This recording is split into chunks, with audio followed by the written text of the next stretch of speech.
Welcome to What Does This Mean? A stewardship educational venture by First Lutheran Church in Topeka. Hi, I'm Ralph Crummins, your host for today's video, and with me are Patty Peterson-Klein and John Hanna, who will share with us insights and perspectives on the topic of stewardship of vocations. As you listen to them, ask yourself this question: what does this mean for me and how I live out my faith? Thank you, Patty and John, for joining us today for this month's video on stewardship of vocations. As you know, when I first asked to host this video, I thought it was stewardship of vacations, and I was super excited to hear about your plans to travel now that you're coming out of the pandemic. But no, we're talking about work and jobs and how we can do God's work through the work we do every day. Martin Luther once talked about this subject, and he explained that a shoemaker doesn't do God's work by putting little crosses on each shoe that he makes. She does God's work by making great shoes that folks can wear each day. And to me, stewardship means taking care of a gift that God has given us, and He's blessed us with daily work.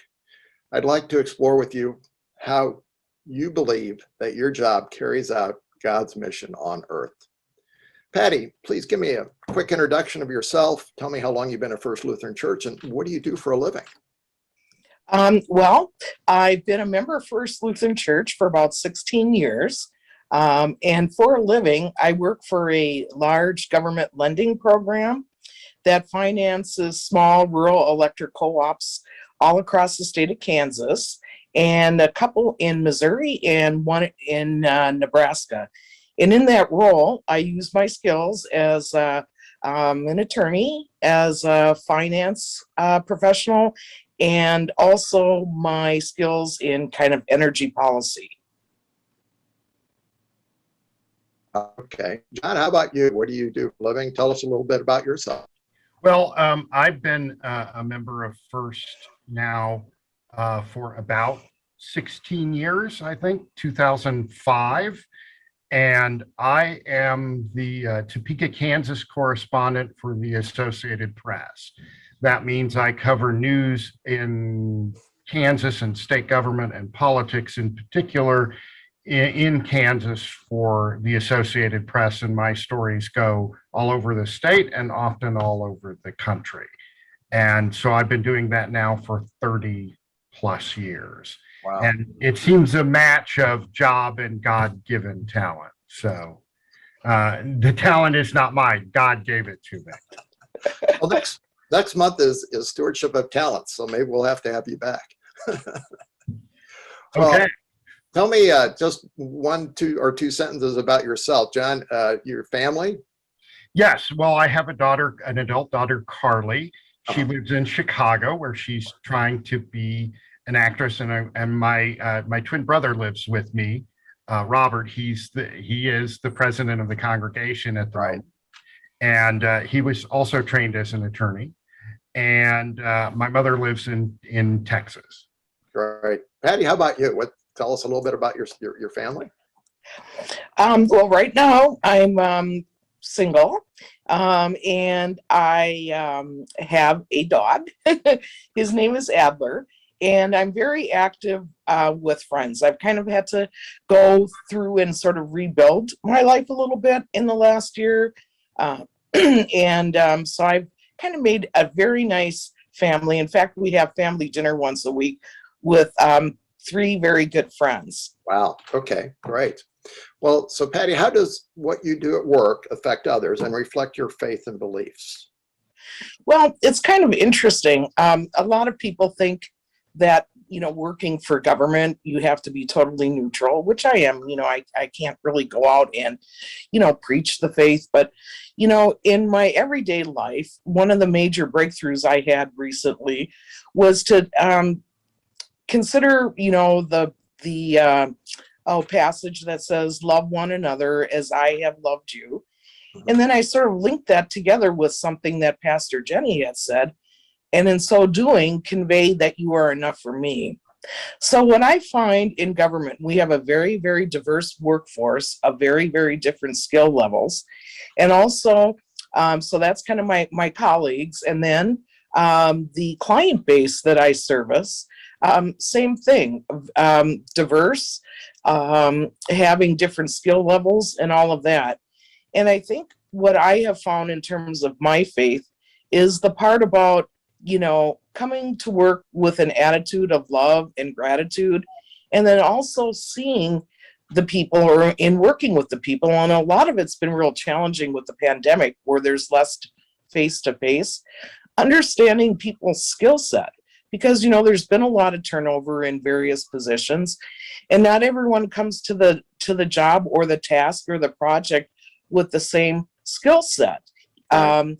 So just understanding that and, addressing any shortcomings, not with calling them shortcomings, but recognize that people are doing a good job, that Right. they're doing the best they can, and conveying that. And it goes a long way to convey that you really appreciate what someone is doing on the project. Great. Why do you think it's important to keep your faith and beliefs in mind when you're doing your job? Oh, because if I didn't, government can be somewhat bureaucratic at times. I mean, and I'm not saying anything negative. I think I work for a very well-run, efficient, and effective program, but just the nature of the beast, we've all had experiences dealing with government. And what I try to do is, look, and this is where I think God helps me, to look for paths of least resistance, to try to bring along as many people as I can when there's a controversial issue. And there is. I mean, we deal with things like climate change and solar, and, Right. that can be controversial for some people. Right. And so I always try to listen and I try to understand and really try to bring people along with me. And I think my faith helps with that. For other people, what advice would you give them in this area? I mean, for other people who are trying to be a steward of their vocation. Well, one of the things about stewardship is to, be mindful of resources. And, basically everything we have belongs to God. And it had a source from Him. And we have to be mindful of it. And one of the principles of the cooperative business entity is not to kick problems down the road to future generations. And that could be, finance, like budget issues. It could be climate issues, waste. And so I think that anyone that is working in a field like I am working in, either the government side or the energy side or something to do with infrastructure, needs to be conscious of the resources. After all, it is, taxpayer funded, and also conscious of the environment and the things that God gave us in terms of blessings, like science, like electricity, like telecommunications. Right. So that's what I would tell other people, is to look at themselves as a steward of the money and also a steward of the resources on earth. Right. Thank you, Patty. John, let's turn to you. How does what you do at work affect others and reflect your faith and beliefs? Well, generally, of course, what I'm doing is I'm trying to inform people about what's going on. I'm in my office at the State House right now, as a matter of fact. But to talk about what goes on here and in politics and across the state, and to tell stories so that they can make informed decisions. And I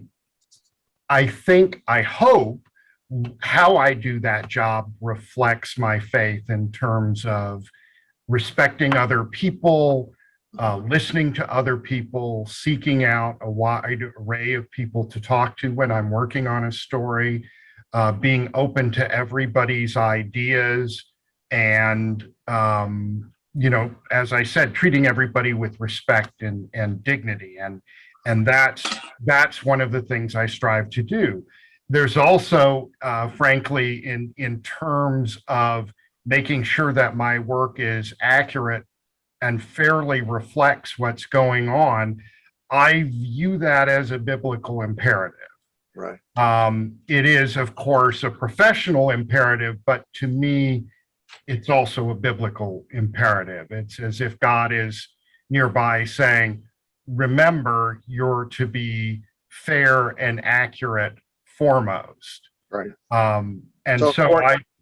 go ahead, Ralph. So important to be sure that what you're writing reflects accurately what you're hearing or seeing. What happened, what I'm hearing, what I'm seeing, what people say. It's having compassion for other people, to make sure that you want to fairly represent what they've said or what has happened, and to,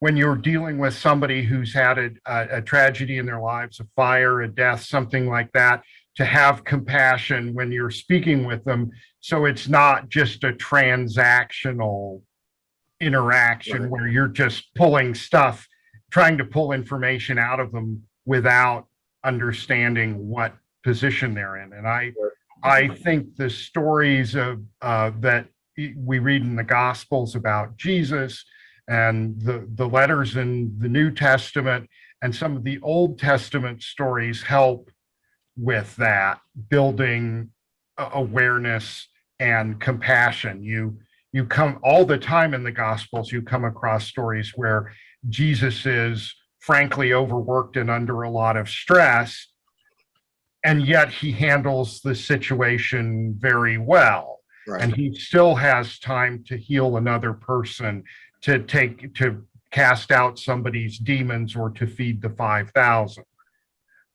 It's real important then that your attitude is at how you're doing it. Both of you sound like you're telling me that you try to keep being mindful or thankful, keep thankfulness in mind while you're working each day. And that's one of the things I try to stop and do every so often, is to stop and look up at the building I work in, the State House, and marvel at it, and to sit back and think about how this job seems to be a pretty good match for my skill set. Right. And how much grace is involved in getting me here to this place where I can do something I like to do for a living. Okay. And to have that talent developed by people I work with. Thanks, John. Patty, did you have anything that you wanted to add? Anything that came to mind listening to John?